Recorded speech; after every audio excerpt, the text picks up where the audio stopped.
قبلہ حاجی منیر صاحب نے اپنی والدہ کے سال ثواب کے لیے محفل کا اہتمام کیا، مالک ان کا اہتمام کرنا اپنی بارگاہ میں قبول فرمائے۔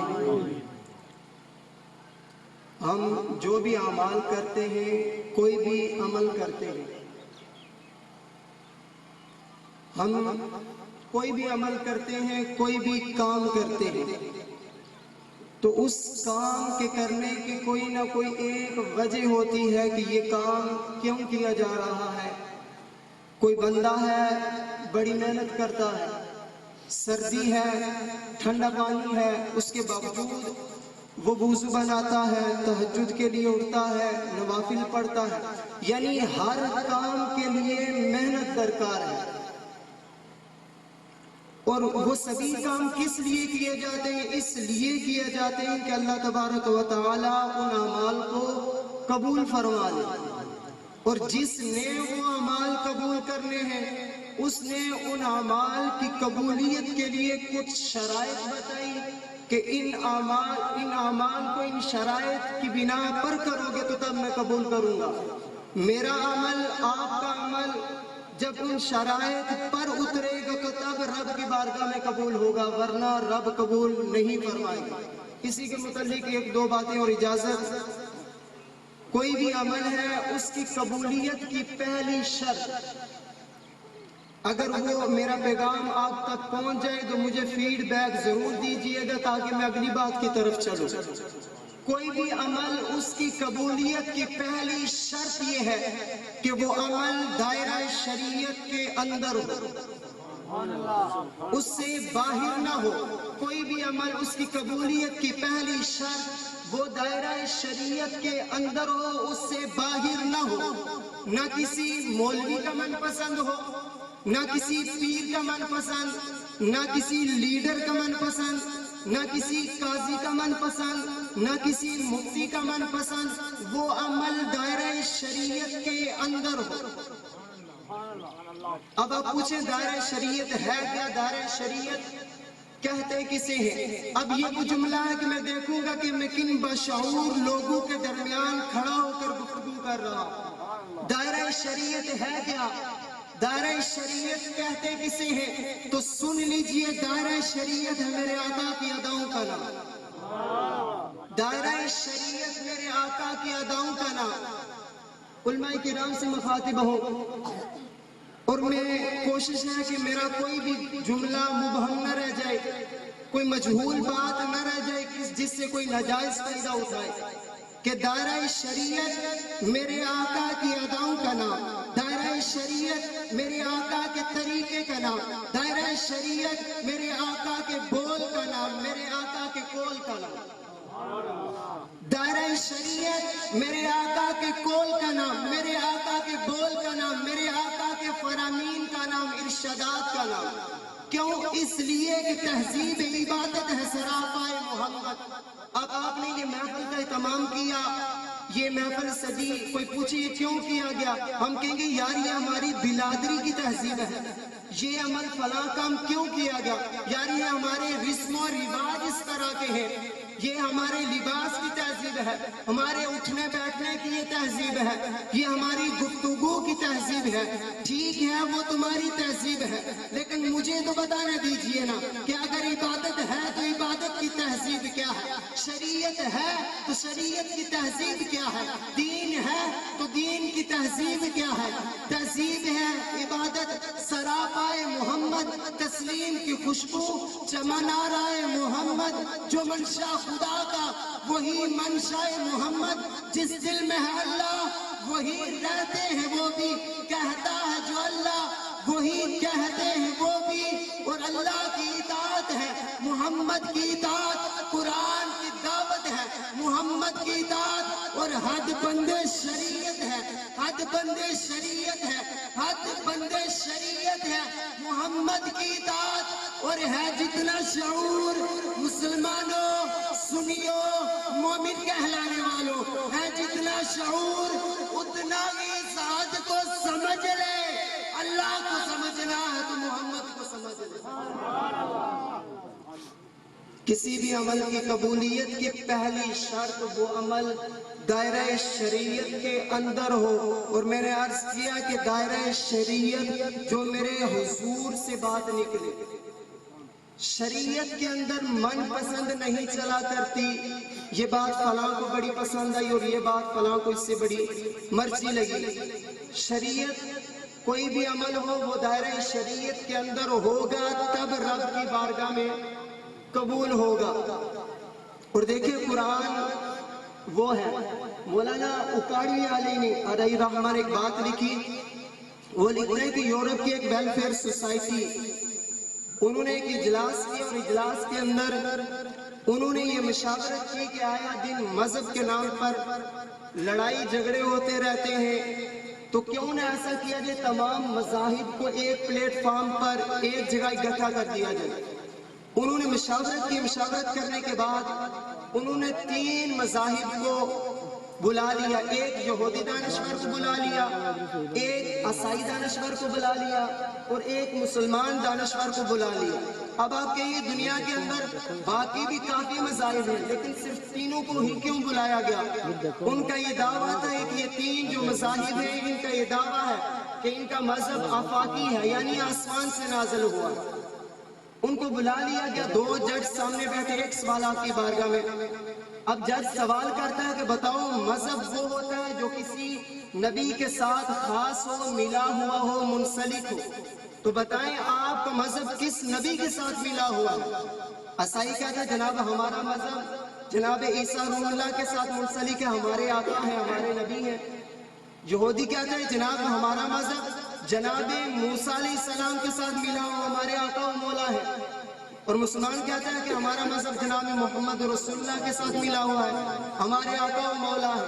اب ایک بات واضح ہوگی کہ ہر کسی نہ کسی کا مذہب کسی نہ کسی کے ساتھ ملا ہوا، کسی نبی کے ساتھ ملا ہوا۔ اب جج سوال کرتا ہے کہ بتاؤ یہ دور کس نبی کا دور چل رہا ہے؟ بتائیں کہ یہ دور کس نبی کا دور ہے؟ یہودی کہتا ہے جناب موسیٰ علیہ السلام کا دور چل رہا ہے، عیسائی کہتا ہے عیسیٰ روح اللہ کا دور چل رہا ہے، اور مسلمان کہتا ہے کہ ہمارے آقا و مولا کا دور چل رہا ہے۔ جج کہتا ہے نا اب بات ہوگی دلیل کے ساتھ، اور دلیل کے طور پر آپ کو مجھے بتانا ہوگا کہ اللہ تعالی ہر نبی کو ایک معجزہ عطا کرتا ہے۔ اگر تو نبی کے گزر جانے کے ساتھ ساتھ وہ معجزہ بھی گزر گیا تو اس نبی کا دور، اس نبی کا زمانہ، اس نبی کا وقت بھی گزر گیا۔ دیکھیں اگر جناب سلیمان علیہ توجہ میری طرف رکھیں، جناب سلیمان علیہ السلام کی انگوٹھی ہمیں میسر ہو جائے، ہمیں مل جائے، ہم اس کو پہن کر پرندوں سے چوپاؤں سے باتیں کر سکتے نہیں کر سکتے؟ جناب موسیٰ علیہ السلام کا ڈنڈا عصا مبارک ہمیں مل جائے تو ہم اس سے پکڑ کر کوئی معجزہ سرزد کر سکتے ہیں؟ نہیں کر سکتے۔ تو جج کہتا ہے کہ اگر تو نبی کے گزر جانے کے ساتھ ساتھ وہ معجزہ بھی گزر گیا تو اس نبی کا دور بھی گزر گیا۔ اب پہلے دونوں دانشور خاموش ہیں، مسلمان کھڑا ہوتا ہے اور قرآن کو سینے سے لگا کر کہتا ہے کہ قرآن میرے نبی کا وہ معجزہ ہے جو کل بھی معجزہ تھا، آج بھی معجزہ ہے۔ قرآن میرے نبی کا وہ معجزہ جو کل بھی تاثیر رکھتا تھا، آج بھی تاثیر رکھتا ہے۔ قرآن میرے نبی کا وہ معجزہ ہے جو کل بھی دلوں کو بدلتا تھا، آج بھی دلوں کو بدلتا ہے۔ قرآن میرے نبی کا وہ معجزہ ہے جو کل بھی تاثیر رکھتا تھا، آج بھی تاثیر رکھتا ہے۔ قرآن میرے نبی کا وہ معجزہ ہے جس کے کل بھی لاکھوں حافظ تھے، آج بھی اس کے کروڑوں حافظ ہیں۔ قرآن میرے نبی کا وہ معجزہ کہ جس جیسی نہ تو ایک آیت کل کو بنا سکا اور نہ ہی کوئی ایک آیت آج بنا سکتا ہے۔ تو یہ معجزہ بتا رہا ہے یہ دور میرے نبی کا دور ہے، یہ زمانہ میرے نبی کا زمانہ، یہ وقت میرے نبی کا وقت ہے۔ قرآن کے پاروں میں تیرے نام کا چرچا ہے، چاند ستاروں میں تیرے نام کا چرچا، گلشن کے ہر رنگ میں گل میں تیری خوشبو، رنگین بہاروں میں تیرے نام کا چرچا۔ کہتا ہے کمر پھر کبھی وہی انگلی اٹھائے، انگلی کے اشاروں میں تیرے نام کا چرچا۔ آیہ کریمہ ایک بڑی رات ہے قرآن میں سے، بس اس کی وضاحت کر کے اجازت رب کہتا ہے کہ ہم جو یہ محفل تمام سران کر کے اعلیٰ خانہ نے تمام کیا، اب دیکھنا ہے کہ یہ قرآن و سنت کے مطابق ہے یا اس کے منافی ہے۔ ہمارا عقیدہ یہی ہے کہ ہم کہتے ہیں کہ جناب یہ ہمارے بزرگوں کا طریقہ تھا، اس سال اسواس ختم 40ویں وغیرہ، عقیدہ ہمارا پختہ ہے، لیکن ہمیں پتہ نہیں ہوتا کہ قرآن و سنت کے مطابق ہے یا نہیں۔ تو رب 28ویں پارے کے اندر مومنوں کا تعارف کرواتے ہوئے، مومنوں کی شان بیان کرتے ہوئے یہ اعلان کرتا ہے کہ مومن ہوتے کیسے، مومن کہتے کسے ہیں؟ فرمایا والذین جاءوا من بعدهم یقولون ربنا اغفر لنا ولإخواننا الذین سبقونا بالایمان، کہ جو ان کے بعد آئے وہ یوں عرض کیا کرتے ہیں مالک ہمیں بخش دے اور ہمارے ان بھائیوں کو بخش دے جو ایمان کی حالت میں اس دنیا فانی سے گزر چکے۔ دوسری جگہ رب کہتا ہے وَيَسْتَغْفِرُونَ لِلَّذِينَ آمَنُوا، کہ میرے وہ فرشتے جنہوں نے عرش کو اٹھائے ہوئے ہیں وہ یوں دعا کرتے ہیں کہ اے مالک سب مسلمان بھائیوں کو بخش دے۔ تو جو میری طرف بس آخری بات آپ کی خدمت میں عرض کر کے اجازت چاہوں گا، صحیح بخاری کتاب الجنائز کے اندر سیدہ ام المومنین حضرت عائشہ صدیقہ رضی اللہ تعالی عنہا آپ سے مروی ہے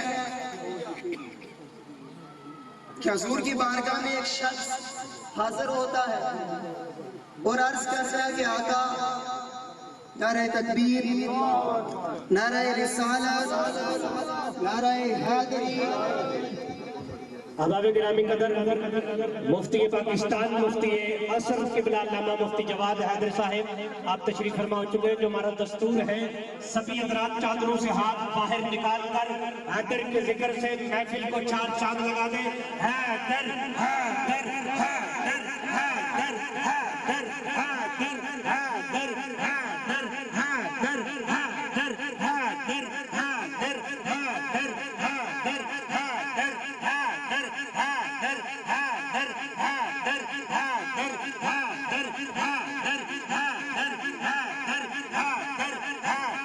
حیدر حیدر نعرہ تکبیر، نعرہ رسالت، نعرہ تحقیق، نعرہ حیدری، نعرہ حیدری۔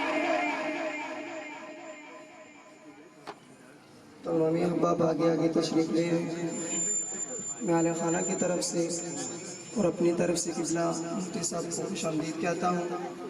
عرض کر رہا تھا کہ صحیح بخاری کتاب الجنائز کے اندر ام المومنین سیدہ عائشہ صدیقہ رضی اللہ تعالی عنہا سے مروی ہے کہ حضور کے بارگاہ میں ایک شخص حاضر ہوتا ہے اور عرض کرتا ہے کہ اے آقا میری والدہ اچانک فوت ہو گئی اور انہوں نے مجھے کوئی نصیحت بھی نہیں کی میں ان کے لیے صدقہ و خیرات کروں، تو کیا ان کے لیے میں صدقہ و خیرات کروں تو اس کا ثواب ان تک پہنچے گا؟ فَهَلْ لَهَا أَجْرٌ إِن تَصَدَّقْتُ عَنْهَا، کہا کہ حضور میں اگر صدقہ و خیرات کروں ثواب پہنچے گا؟ قال نعم، حضور نے فرمایا ہاں تم صدقہ و خیرات کرو اس کا ثواب ضرور ان تک پہنچے گا۔ یہ کوئی سنیوں دیوبندیوں کا دندہ نہیں ہے، بخاری و مسلم دونوں کی متفق علی حدیث ہے، اور اسی طرح مسلم اور نسائی کے اندر متفق علی حدیث، مسلم اور نسائی میں اسی سے ملتی جلتی حدیث ابو ہریرہ رضی اللہ تعالی عنہ سے مروی ہے۔ حضور سے پوچھا کہ آقا صدقہ و خیرات کیا جائے تو ثواب پہنچے گا؟ حضور نے فرمایا ہاں تم صدقہ و خیرات کرو اس کا ثواب ضرور پہنچے گا۔ روشن کر قبر بے قصوں کی ہے شمع جمال مصطفی، اللہ نہ چھوٹے دست دل سے ہے خیال جمال مصطفی، وما علیہ النبی۔